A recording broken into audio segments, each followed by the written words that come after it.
your hands together for Emerald Fennell.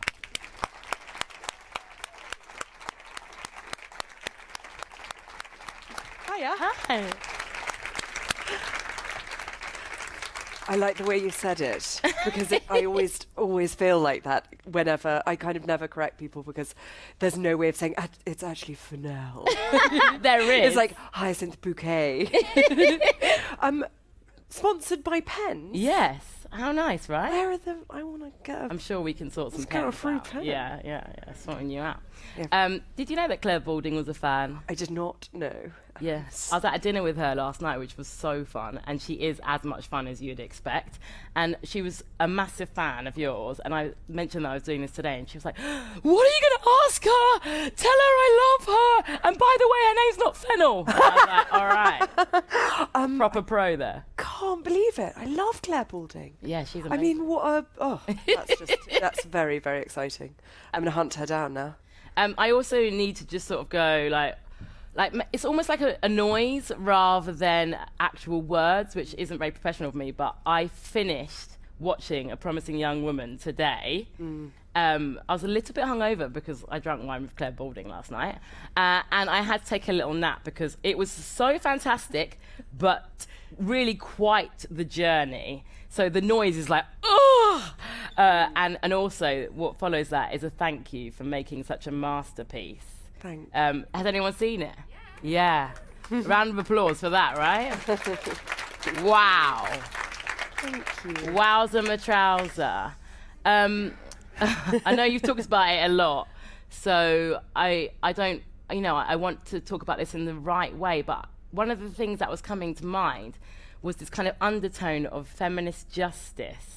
And this kind of new genre that I'm seeing develop, which is allowing us to have a language as feminists and as progressors, I think, this is in my opinion, to be able to discuss kind of the oppression and rape culture, actually, that has existed throughout time. I mean, how did you feel brave taking that on, or did it feel natural? I mean, I definitely didn't at the time. I think, weirdly, it was only afterwards and all the conversations that I had with people who'd seen it and obviously lots of survivors, and I realised actually kind of maybe after the fact how that it had been maybe a bit more maybe subversive than I'd expect. People kept calling it provocative, and I was sort of balked at that a little bit, because I think the thing about being a provocateur is you're just sort of throwing bombs like willy-nilly into, whereas it didn't feel, this was like everyone I know's life. Like everything in this film, the thing that I kept saying to people was like, there's nothing in this film that every person I know has not discussed, kind of, sort of had to laugh off. It's nothing that wasn't in like mainstream comedy movies and TV all the time, even up to like just a few years ago. So I had to keep telling people, particularly like the men who were playing, the wonderful actors who were playing the men in the film, I kept saying, like, you're not a monster, or at least you don't think you are. You are the gorgeous lead of a romantic comedy who takes a drunk girl home, you guys sleep together, you wake up in the morning and you have brunch, and you shoot the shit for 2 days, and, kind of, and it's amazing, and you fall in love. Because that's how so many films start. And at no point do any of us go, should he have taken that girl home who couldn't remember as they fell into the apartment? Do you know what I mean? Like, it's just that kind of stuff. And so I just kept kind of saying, had to constantly remind people that just because of the context of the film, every individual thing that happens is completely commonplace. And I think a lot of people found that very distressing, because a lot of people, particularly men, but not exclusively, just didn't believe that it was this common. Yeah. Or they'd never thought about the fact that, a lot of the stuff that was done as kind of japes back in university or at school, whatever, they'd never really thought about it from the woman's perspective. So, and I think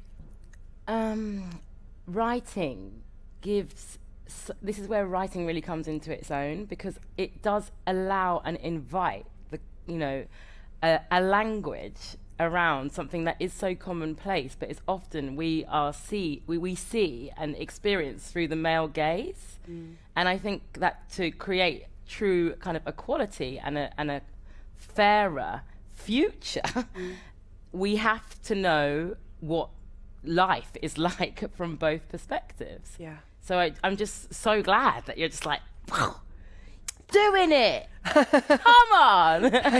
Well, I mean, it's such a, I mean, thank you. That's so incredibly kind. It's kind of, it's funny, the thing about the male gaze and the female gaze. I suppose you never consciously do it. You just realize as you're making something. I suppose I had an advantage in that I hadn't made a film before. And so I was making the kind of film that I wanted to watch, which meant it had Paris Hilton on the soundtrack and Britney Spears, and it was colourful, and her clothes were, you know, I don't know any woman, and there are lots of men too, but I don't know any young woman who doesn't know expertly how to communicate through her clothes. You know, and so to think of clothes or pop music, particularly like female-led pop music, as frivolous is really foolish and useful to me, I suppose, because it means that people write you off. They don't see how, you know, you can be a very serious and frightening person with multicolored nails and a fluffy pink jumper and listening to Britney Spears. That doesn't mean you couldn't knife someone in the throat if you wanted to. And in fact, it's quite an excellent disguise. And I think all of that stuff, still tip for everyone. But it is that thing, is who decides what's serious and important? And you're absolutely right, up till now, it's mostly been a certain type of person. Don't want to be too kind of misandrist or anything, but it has mostly been men. So it's kind of just reminding people that we can have all these conversations in any way that we want to, you know, and it can look any way we want it to. It doesn't have to be, to make a serious film, it doesn't have to be in black and white, and it doesn't have to have subtitles, and it doesn't have to be lots of men in raincoats in a room smoking, talking about the war. You know, all those films are great and I love them, but I do think we've just got such a specific idea of what constitutes important works. And so I think for me the joy of making the film was that is that I got to work with lots of people who understood, or that they at least kind of, I felt like they were we were all had a shared endeavour, which was like, we know what this looks and feels like, but it is something different. Just kind of trust us. Well, thank you to you all, because I think it's really important. And actually, I was talking about I May Destroy You just recently with some friends, written and starred in by Michaela Cole, obviously, and kind of a similar sort of genre, which is a new genre. And I'm still trying to work out like what the words are for it, but this feminist justice comes back again, and it's survival, actually, and kind of a celebration of survival.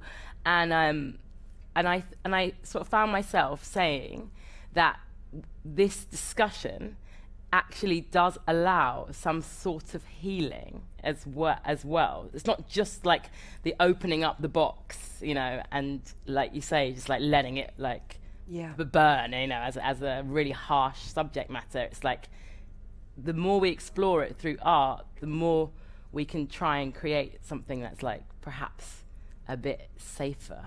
Definitely. For the future. Yeah, and I think, and it's funny, I think that what is so important is that everyone has the opportunity to, you know, we are all, I was talking about this just like half an hour ago with a friend of mine.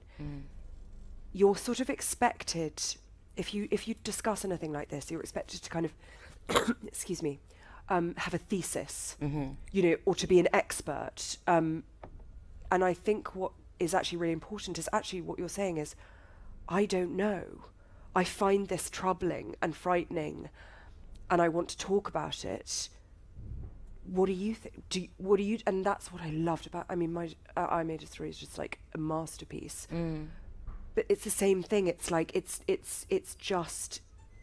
It's important that something is beautiful, I think, and funny and bittersweet and all of those things, and kind of not high concept, but all, you know, that genre, maybe, as you say, a kind of different genre, because it means that we all feel a bit safer just talking about it. And certainly I'm sure it was, I imagine it was very much the same for Michaela Cole, but for me, so many people came up to me afterwards and said it was the first time they'd had a conversation with their dads or their friends, or it was the first time that they'd thought back over something that they knew wasn't right, but at the time everyone kind of laughed off, or it was their fault, or, you know. And I think that's the thing, is if it's just talking, it's just any method, anything you can do to talk about this stuff has got to be good. Even if it's not, I had to kind of come to terms with quite early on the fact that I could never possibly like represent everyone's experience, and to try to would be, I think, impossible. But even if it's just, if it rings true to some people or makes other people just want to have a conversation, then that's, I think, a wonderful thing. And it's been it's been amazing for me. Yeah. Well, it's groundbreaking, and I'm just sort of happy to sort of witness it as an art form, you know, like these conversations being had. I want to talk about some fun stuff too, because I mean, that's very interesting, and I think we definitely needed to big you up on that, on the film. But there's loads of other things, because I was trying to encapsulate you. The more research I did, the more nervous I became, because I was like, oh my god, she's absolutely it. Like, she's proper good. Like, and would you consider yourself a polymath? Because I feel like that we need more polymaths. That needs to come back into trend. Like, I think I would love to, because I feel like it would go with a scroll and a hat with a feather in it. Yes. But I think, honestly, I'm just a person who's not very good at saying no. But it's all sort of the same, really. It's just you want to, I don't know, you want to talk about stuff, and acting is just, you know, I mean, acting's just really incredibly fun. So it feels sort of like cheating a bit, because I just enjoy it so much. And then writing and directing feel very much part of the same thing. It's kind of it's just making things is what I like to do. are there any other kind of strings to this bow? Like, are you also an amazing cook? I mean, you're a style queen for sure. But I mean, like, you know, where else does this polymath life go? Absolutely nowhere. Nothing. I'm a terrible mother, terrible wife, terrible friend, piece of shit. Like, I mean, I have not cooked. We were discussing this again today. I have not turned, well, no, to cook the children's tea, yes, but for myself, no, I have not cooked. I'd only just, it's like a pizza-based life. And I think, I don't know, I feel like I'm not, I certainly at school felt like I wasn't really good at anything, you know, like I definitely wouldn't have thought of myself then as being like, I don't know, of this kind of thing being possible, and certainly not on purpose. It's just that I left university and I knew I wanted to. What did you study at uni? English. Yeah. So, you know, but again, only because I wasn't, I mean, I just couldn't, I mean, there's no way I could have done anything else, I think.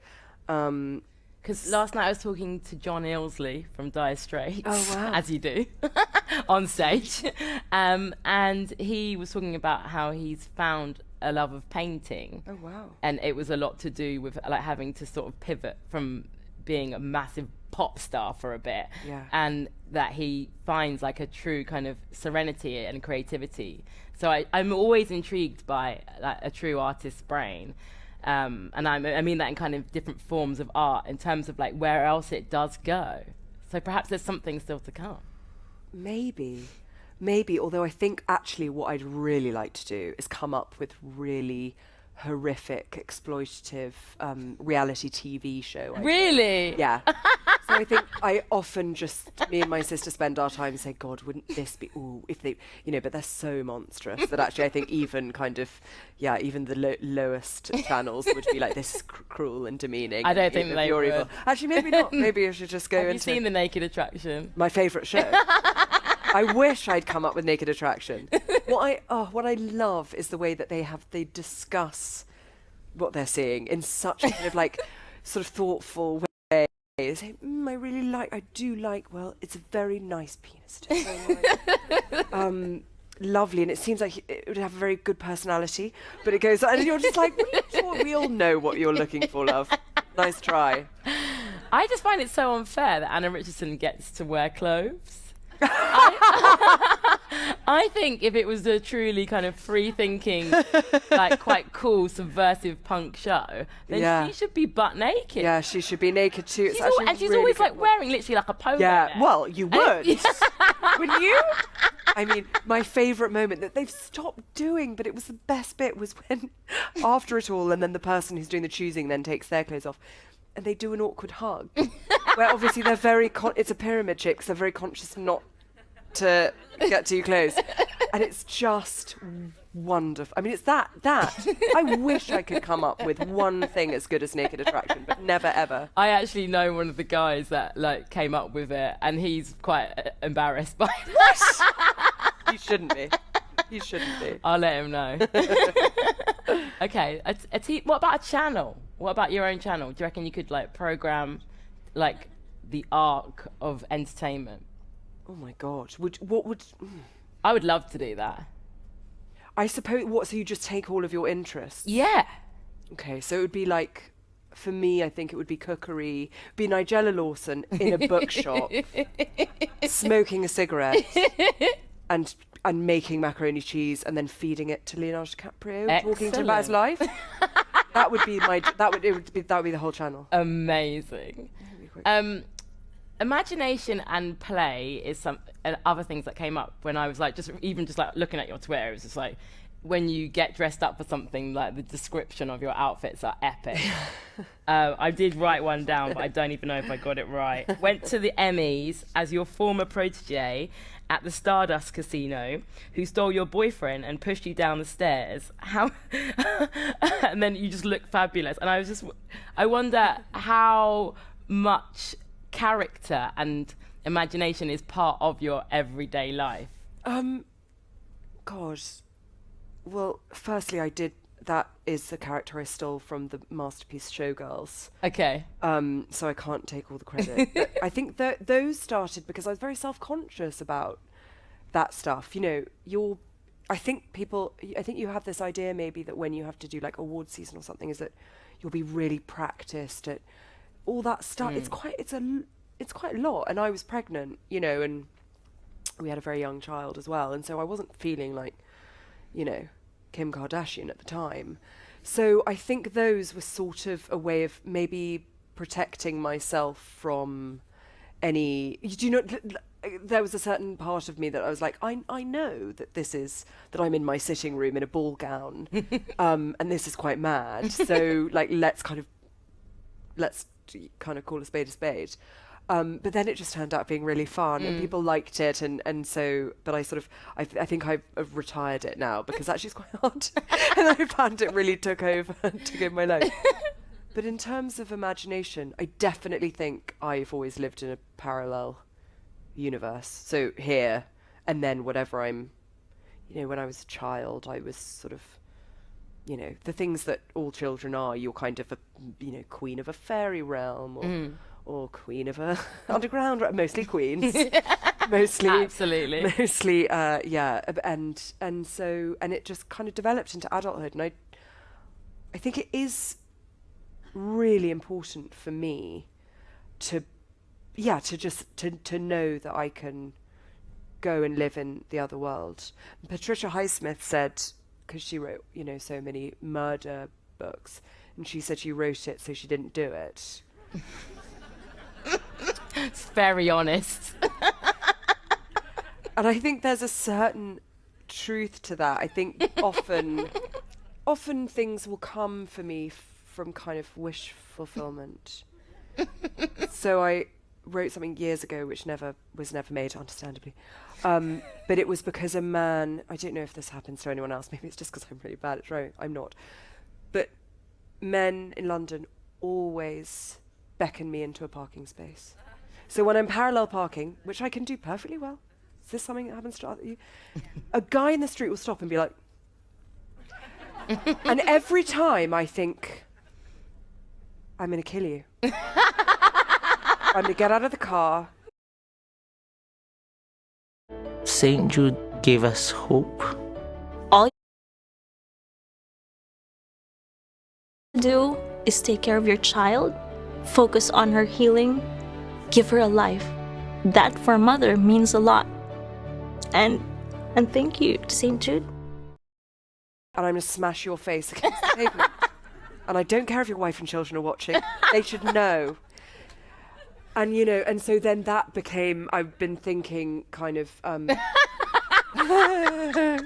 was thinking if I had superpowers that I couldn't control, that is the first thing that would happen, is all of those poor, you know, irritating people who just, you know.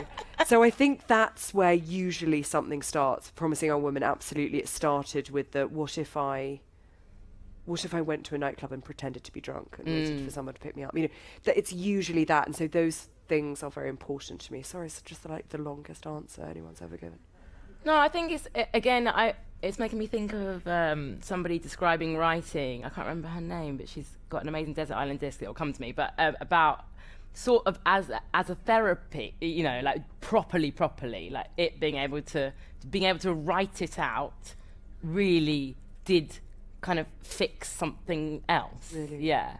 Which I wonder, I mean, I feel like your work for me, again, this is all like my personal reflection, feel free to jump in on the old Slido, but it is more playful than like, it's, I don't know, there's like a really nice mixture of fantasy and also like reality. Yeah, I hope so. I mean, it's sort of, yeah, you just, I think you kind of can't help in a weird way. You sort of can't help what you think, I suppose, Yeah. or what you imagine. I suppose I'm a catastrophic thinker. So I suppose maybe the person, that's what they were kind of talking about. It is a kind of therapy because a lot of the time I tend to write horror to some degree because I think about that stuff all the time. There's just not a moment that goes by where I'm not thinking, someone's going to fall off that ledge, that light's going to fall on your head, you know, like whatever it is, it's all of that stuff. And so partly I think it's managing those weird little anxieties, but I don't know, I don't, sort of naively, I don't think I've written anything that felt very kind of like a memoir yet. Yeah. But then perhaps that's not what she meant. She was actually talking about a memoir, but it's interesting. I want to talk about the symbiosis of, like, I mean, you said it already that it's related, but actually, you know, being an actor and then producing, directing and writing, do you ever get confused? Like, Kerry. No. And also, like, I think actually it's made me much more, I hope I was always respectful, but as an actor, it's made me much more conscious that, like, my job is absolutely just to do exactly what the writer and the director and the kind of show or the film or whatever needs. I think, weirdly, because I now, from the other side, know how unbelievably specific and how much you have to hold, you know, you're holding this whole thing in your head. And when you're an actor, of course, what you want to do is be like, do you think my character would come in slow motion with a wind machine? And they're like, but you are playing waitress number 2 and it just doesn't make any sense at all. But so then I've really found on the Crown, I was like, I'm really going to, because Peter Morgan's a genius. So, but I think, I mean, there are people who write, direct, produce and star in their own stuff. And I truly do not understand how they do it, because you would just give yourself better lighting. I mean, it just feels like I don't know how they do it. No, it'd be impossible. Do you think you ever will? Never, no. Really?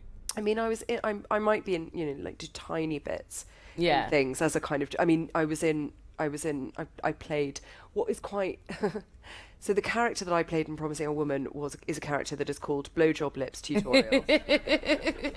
And I said to the producer, wouldn't it be great if that was the first thing that came up on my IMDb page? And it is. So it's like, Promising Young Woman, Blowjob Lips Tutorial. I'm like, I did, well, I suppose that was the main thing I did on it. But I did that because we didn't have enough money or time to shoot that portion. So the director of photography came to my flat and our house rather and filmed it and film me doing it before we started shooting because we just couldn't, because it was so low budget and things. But then I kind of got a taste for the power. So maybe in the next one I might do. No, I might just like walk in the background or something, but probably not. Fun. Yeah. Why not? Who are your heroes? Oh God. That's such a good question. It's something that you should know, shouldn't you? And then I just can't think of a single. Not only can I not think Maybe of a the hero, I hero's a can't bit think of a much. person. You just like maybe it's a bit much, but like, who do you just think is cool? Well, I think Billie Eilish is pretty cool.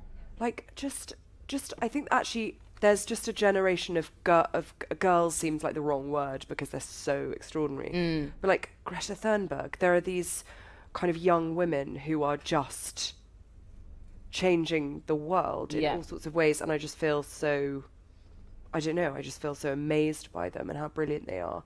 And actually, yeah, I feel like the women, or just the young people actually coming up just feel really wonderful. And I feel very sort of grateful that they'll be taking charge soon, because God knows we can't do it and don't know what we're doing.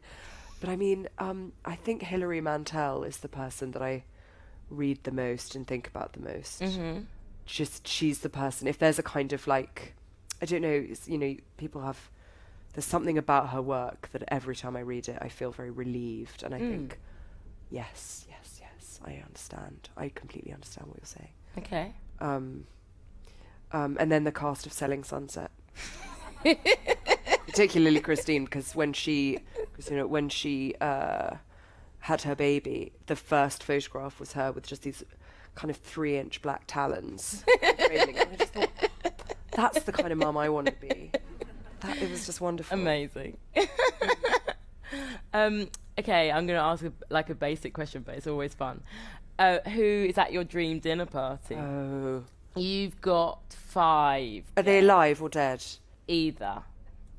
5? Did they have to get on with each other? No.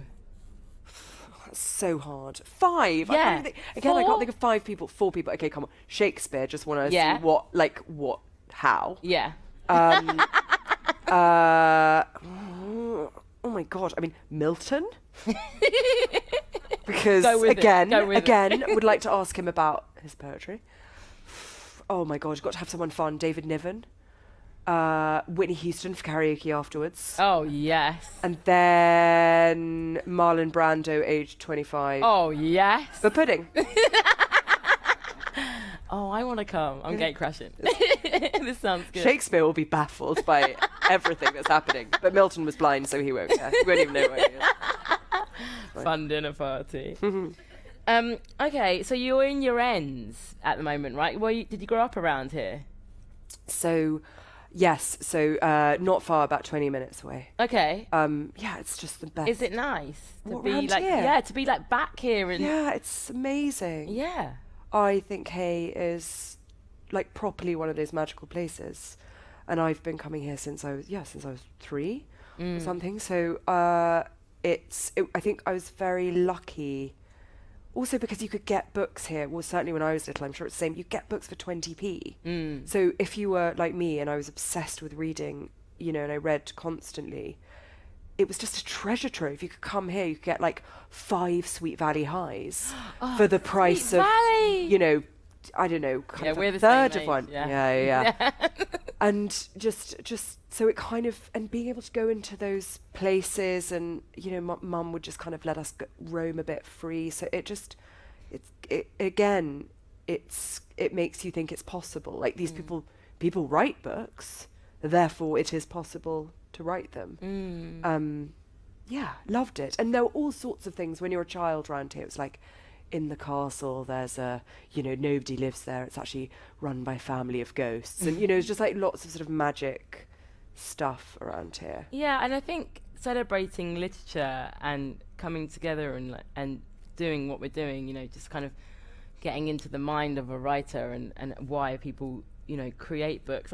I find it so sort of soothing and exciting, because there's something so sort of traditional, actually, weirdly, about reading and books, but so kind of limitlessly life-saving in a way. I think books are incredible, and I'm also really trying to be an advocate to say like how important that is, because we're all here, but also let's spread that as a message, because art is so important as a conduit for feeling and feeling accepted. So I just feel I can't help but keep wanting to say, like, let's create this vibe, you know, like appreciate art and books, but make sure that it's accessible for everybody, and everybody can buy a 20p book or can come to Hay. And I know that Hay, you know, are doing a lot educationally, but let's like all take that on board and make sure that there's all sorts of people that get to read. Totally. And I think just as an anxiety kind of solve, not that it can solve everything, but it's the only thing where you cannot multitask. You know, all of us now, you know, are watching TV on our phones. You know, there's just so much stuff all the time. But reading, you just can't do anything else. And it is always an exercise in empathy. And so I think you know, have hardly read any books for the last couple of years, because I'm a horrible person, but also mostly I'll blame quite busy. No, blame my children. But so and I really felt the impact of that. Like, you know, because I used to read constantly, like, you know, hours and hours of the day, and suddenly you're in your own head all the time, or you're on your phone and you're like, you know, looking at some absolute nonsense. And just, I think there's probably a reason why the anxiety has gone up as we lose our kind of focus and ability to just sort of sit down and do one thing. Meditative, it's quite amazing. You reminded me of interviewing Kathy Burke, who obviously is a total legend. And she spoke about getting very ill at a certain point in her life, and she couldn't read anymore, and she loves books. She also loves TV. She's like amazing talking about TV, but she also again talked as a sort of journey, described coming back to books and being able to read them again, and just the it was like falling in love. Like, she had such an amazing kind of chapter, let's say, where she could read again after recovering from quite a bad illness, and it was just so special. And I just think, you know, if we get the opportunity to share that feeling, like, who do you know in your community that might not have a parent that would buy them a book and give it to them for Christmas? You know, they're magical things, and they can be so great. Yeah, and also I think starting with, sorry, I have checked. It's just a cold. So sorry.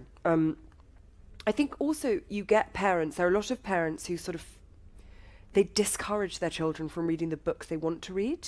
You know, they'll if they, you know, they won't like, I mean, my mum was, you know, maybe a bit negligent, but I was kind of reading like Jackie Collins at age 10 and sort of like point horror, and, you know, I think it's just, as long as people want to read, like letting them read, not trying to do that thing of, I don't know, kind of making them all read. I'm just trying to think, like, Little Women is wonderful, but, you know, there's a kind of type of book with a sort of girl on the cover picking roses.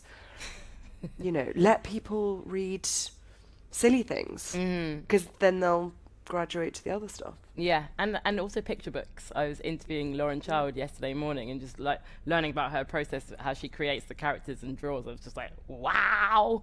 It's a how really does nice she do it? I mean, it's really hard. She's also just like, she's also got an amazing eye for detail. So she would like take a picture of that succulent plant and then use that as a print on a dress or something. Amazing. That's pretty cool. Can we talk about clothes, please? Yeah. I appreciate that we've got a sort of like similar wintry vibe going on. Sort of cosplay. It's like, oh, cottagecore. The first thing Emerald said to me, she's like, have we got matching boots? And I said, oh, well, kind of, but mine are really muddy from a big stomp earlier. Yeah, that's because you're cooler than me. Mine are pristine because I've never been to the country before in my life. But do you love clothes? I know that your sister's a designer who I also have a lot of her dresses of already. But do you talk and think about clothes? Because I do. Yes. I care so much. It's pathetic how much I care about clothes. Of course, because again, it's the same thing. And it's something that I think about a lot. It was interesting doing Killing Eve because Villanelle is a character who sort of plays, you know, she puts on a guise and so much of that is about the clothes. And I think, yeah, I am one of those people who I think if I get the outfit, then I'll be that person. So my parents wouldn't buy me a uniform for any extracurricular activity until I'd done it for at least 6 months, because they knew I just wanted like the ice skating dress or, you know, the brownies little dinky costume. Sorry to the brownies, that seemed very undermining. Their uniform, their very serious uniform, serious outdoor pursuits. So yeah, you have that thing where you think, if I wear this chunky knit, I could like live on top of a lighthouse, and like my hair would be whipping around me as I waited for my sailor love to come home. I don't know, it's just like, it's a whole thing. Or like there's a certain type of dress that I cannot stop buying, which is like very twee, puff sleeved, like almost like a nightie. And in my mind I always imagine I look like sort of a sort of French woman sort of at the local market, you know, and then I pass myself and I just look like an old bridesmaid, and it's really, really depressing. But I do think that it serves such an emotional need, getting dressed for me, and I wish I didn't love it so much, because it's a very expensive addiction to have. And I mostly now just work to pay for the mad clothes, but yeah, I understand. It's wonderful, and again, it's something that people kind of think of as being a bit bogus or frivolous.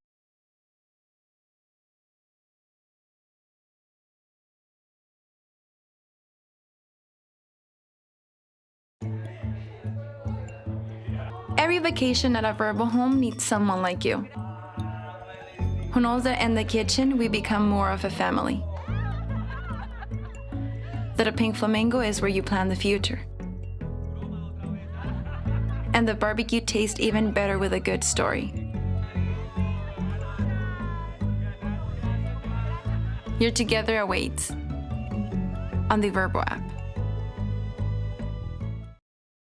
Or whatever, but I don't know. I don't think it is.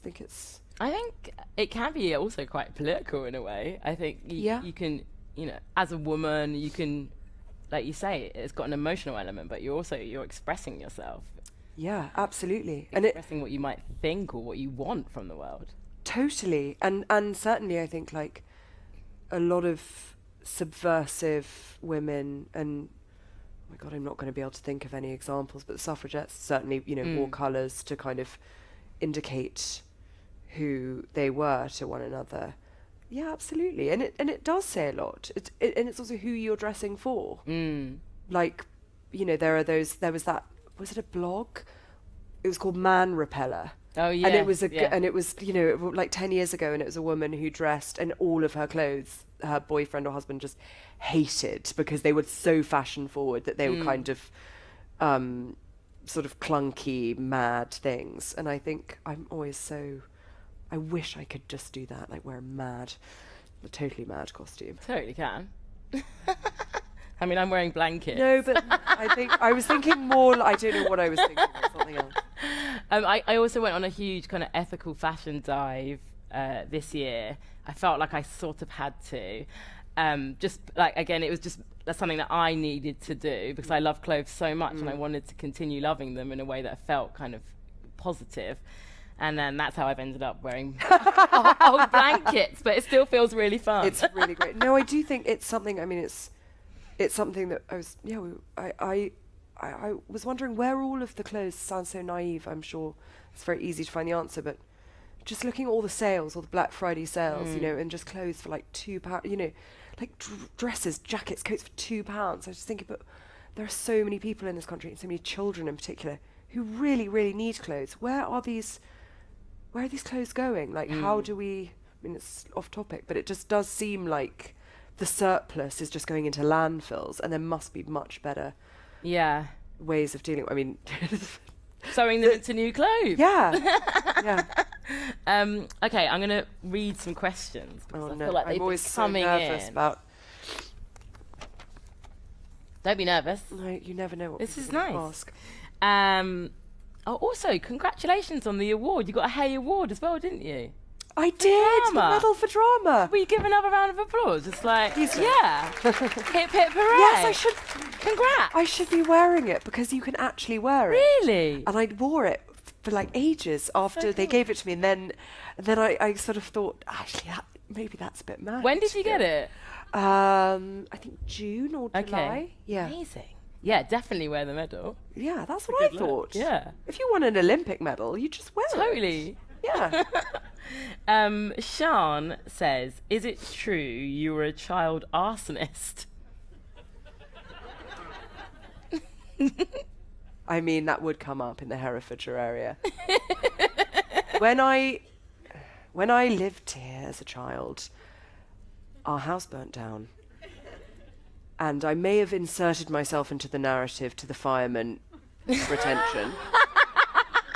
And it hadn't really occurred to me that they would believe me, and then everyone in the whole county would think I was an arsonist for the rest of my life. Oh no. Yeah, but I didn't. It was started by an electrical fire in the bathroom. Oh no. And they said, were you in the bathroom? And I was like, yeah. What did you see? Nothing. I didn't see anything.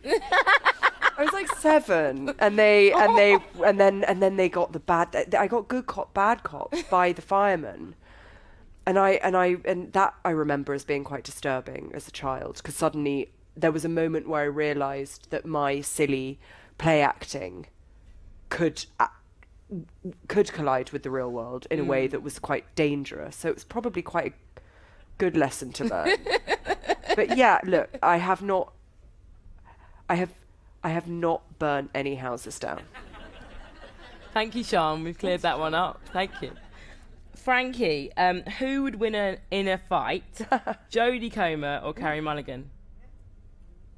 Equal. Yeah, that is... I'd say that. I mean, I wouldn't want to bet. I wouldn't want to bet on either of them. They're both pretty. Yeah, they're both pretty badass.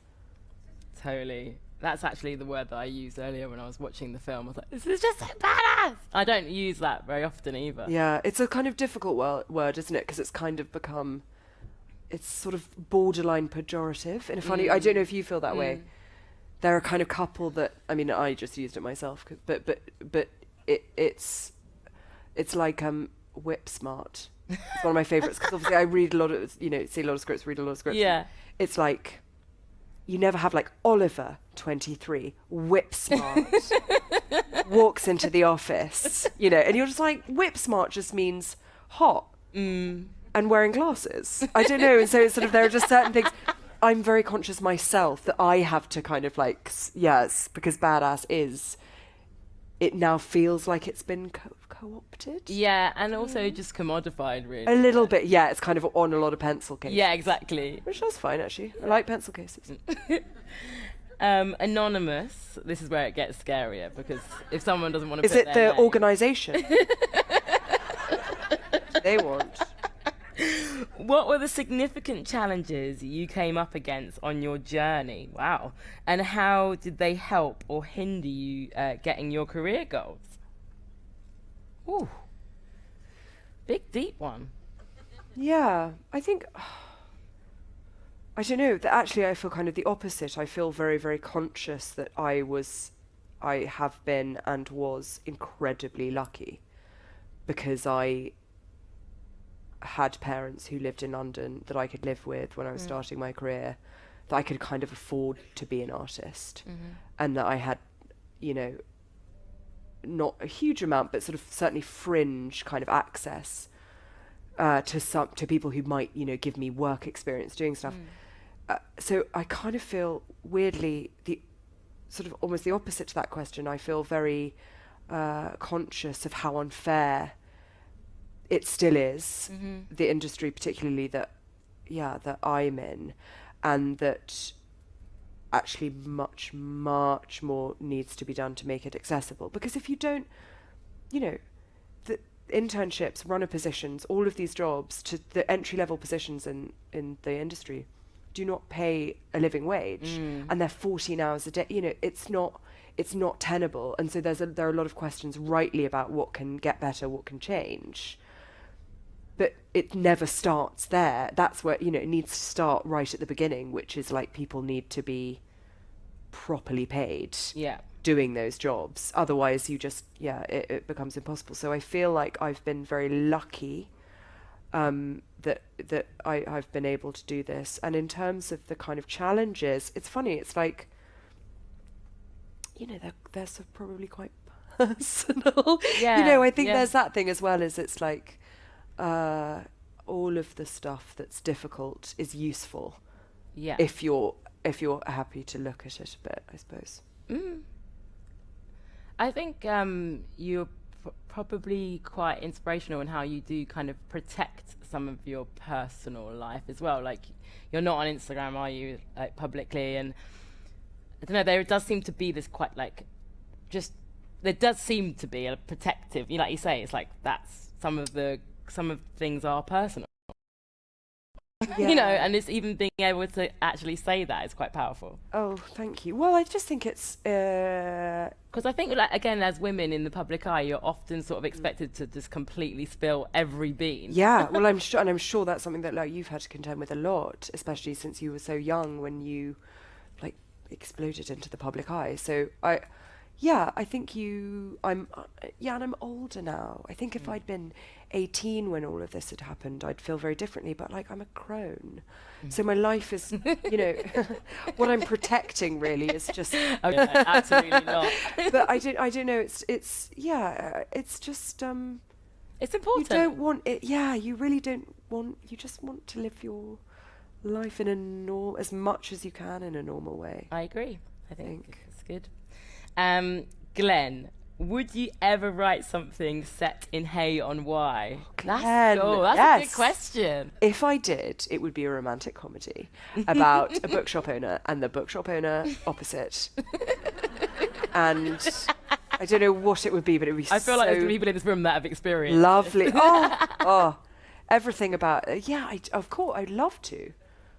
But it's already it's already done, Hay. In a way, it's like so great. There's not much you could write about it that was better than the real place. Somebody's going to be like, there are terrible serial killers of galore here. Oh, wow. I don't know. Maybe, I just assume it's lovely. Please give us one of your reality TV ideas. That's from an anonymous person as well, but they might be trying to actually produce it. You never know. I'm just worried that if I do one, it's going to be one of my sister's ideas, and she's just going to be so furious with me. It's things like, God, it's usually like a very specific type of job or a person. The reason I have to be quite discreet is my sister, I can probably say, attends a hairdresser's, and all of the hairdressers there are psychic. What? That's so cool. Well, psychic, I mean, I use the term very loosely, and so it's kind of every time she goes, somebody's had a curse put on them. There are just so many things that happen that we think that, you know, we just are desperate to do a reality TV This show sounds set there. really good. It's extraordinary, the things that you learn. Actually, I can't even repeat. An old woman, I went there once, and an old woman, like probably in her 80s, in a fur coat, gave me the most explicit sex advice. What? Unsolicited. She just leaned over and said something like truly appalling, and I was like, good for you. But it's that kind of place. So that's where that would be one of the shows. I wish I could think of one on the spot. Have you seen Barbershop Chronicles? No. Oh, it was an amazing play written by Inua Ellams, and it was about, he actually travelled the breadth from east to, I don't know, maybe even all over Africa, going into barbershops, listening to conversations, and then put it all in an amazing play. I definitely, if you can get your hands on it, people are nodding. It's so good. But I think there is something about salons people just let rip. I think it's eye contact. It's like a taxi. I always thought a licensed psychiatrist driving a black cab would be the perfect job, because you're so much more candid when you're not looking. Definitely. Even looking in a mirror, it's different, I think. Yeah, you kind of want to talk. All I ever talk about is the conversations I have with cab drivers. I have such amazing conversations with cab drivers. Yeah. One man once told me that he'd seen the floating head of Satan. What? And I was, What time of night was this? yeah, but I was locked in the car. No. This sounds like it actually wasn't alarming. I mean, I wasn't alarmed. He said he was telling this anecdote, and then I got home, and I was like, but I really want to hear the rest of this anecdote. And he was like, don't worry, I'll turn the meter off. But he didn't unlock the doors, and he was like, and then I saw the floating head of Satan hovering above the chair, turning around, and I was like, just okay. See you later. Thank you. What are they? What are your best? I just find them chats? really funny usually, Yeah. and quite wise. Yeah, like people want to talk about music, life, cultural vibe. Like good peeps usually. Okay, Izzy, does it feel different sitting down to write now that you have an Oscar? Do you feel pressure? Yes. Yeah. I mean, I think I'm lucky that the thing that I've written now, the next thing, is something that I thought I'd been thinking about a lot longer, before Promising Young Woman came out. So that's taken the pressure off a bit. I think that it's difficult because there is more pressure. It's a kind of weird one. It's not, sometimes you're like, but the pressure's just in your head. But actually, what was so wonderful and freeing about Promising Young Woman is we made a very low budget film that we did not expect to become the thing that it became. And so that was quite freeing. And now obviously there is a kind of, I suppose, some expectations, whatever they are, good or bad. So yeah, but I also love writing. So I don't mind, and I've kind of put it away. I just feel like if people don't like the next thing, that's fair enough. And I'll be miserable. And I'll never get over it, but it's fine. It's fine. You'll be making TV programs, it's all right. Yeah. So. What are you writing? Can you say? I can't say. Ooh. I think the one thing that the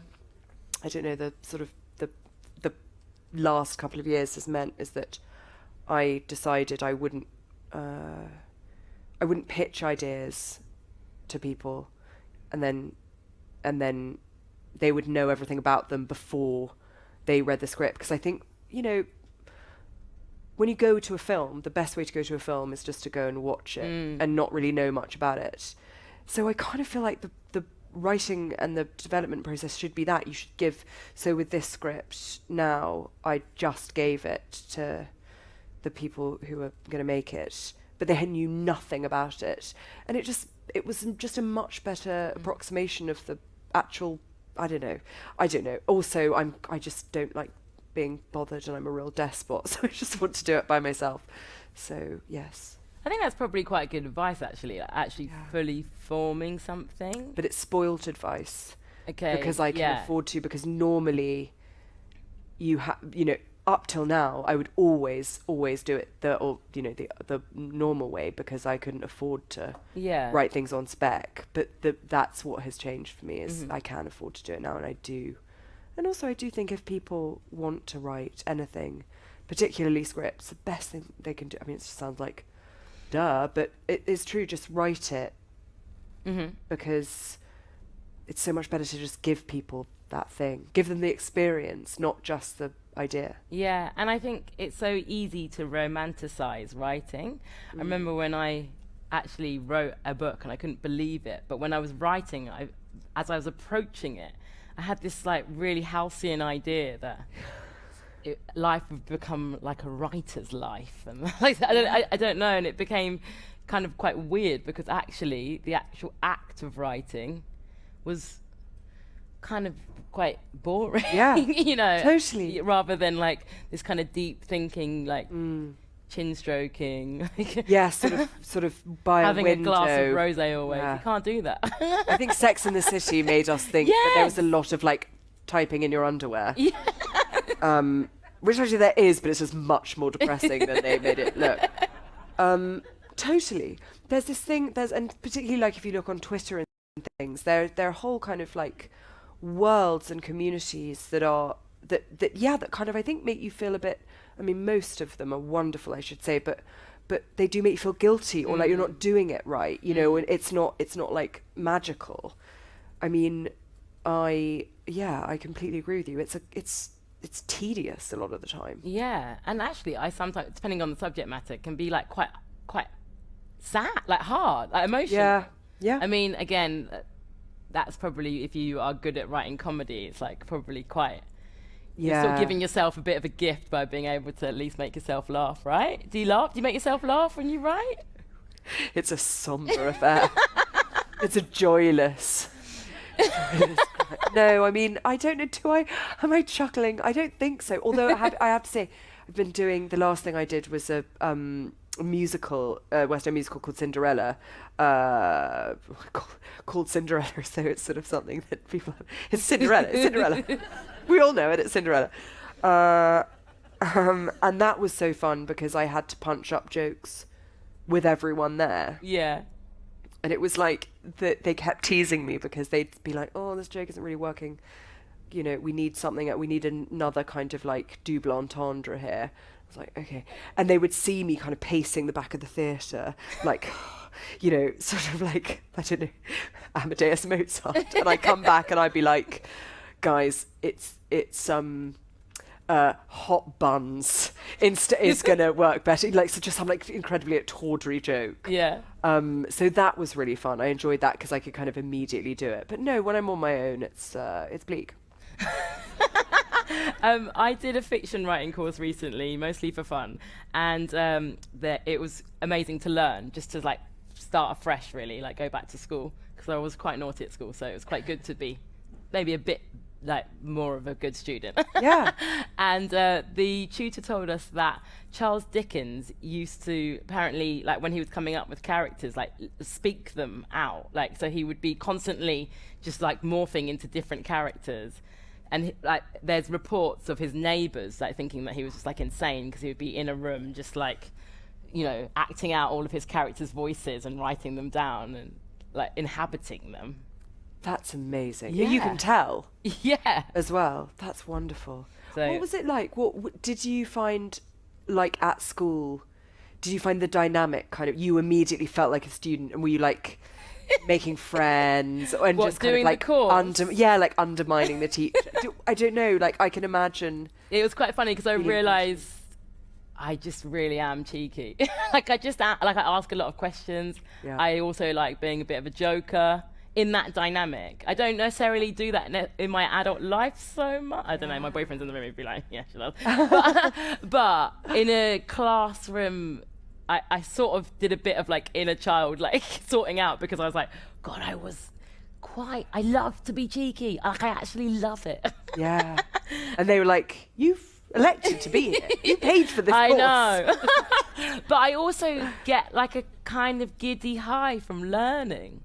Like I find it like quite like, yeah, like this is exciting. I know what you mean, yeah. So yeah, very excitable. Maybe that's what it is rather than cheeky.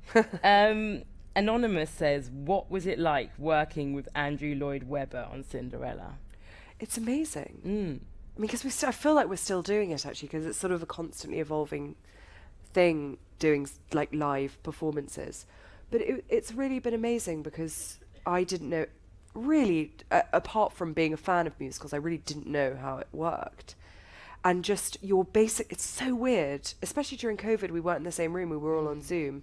But like me and Andrew and David Zippel, who's the lyricist, would be working in parallel, completely in parallel, which is like really hard to do, all of us doing completely different things at the same time. And so it felt, and I think the thing that with Andrew that's really really extraordinary for somebody kind of, well, you know, like him, who's so experienced, is he is genuinely wanting to, like, you do feel like a genuine kind of collaboration. He doesn't do that thing that I think a lot of people do of sort of say, yeah, and then just do what they want to do. He really kind of listens, and yeah, it's been amazing. I mean, I found it really moving, actually, just being able to watch it, and the cast is so amazing. And yeah, it's just the whole thing's been magic. And just seeing the theatre, like, it's, crazy. It's crazy. I can't And it's believe- kind of like what we need, isn't it? We need to go to the theatre and be entertained. Yeah, Have a definitely. laugh and get wrapped up in glitter. Well, definitely, and I think that's it. It's just like it's fun. It's like fun, and it's the kind of show that I think all of us really wanted to watch. Yeah. After the last couple of years, which is like, you know, erotic male dance sequences, amazing clothes, romantic comedy, naughty jokes, ages 7 and up. So yeah, it's just heaven. Well, I could chat for way longer because you're fascinating and this has been wonderful, but it's the end. Oh my Red light goodness. is flashing. Goodness. So I think that actually wraps up Hey. This Hey, is the final closing event for Hey. So thank you so much. Thank you so much. you. And yeah, let's have a lovely Sunday night, shall we? And just like float on this magic. Cheers. And thanks everyone at home as well. Oh, Oh, thank you. Love You this. look at that, darling. Oh, that was so good.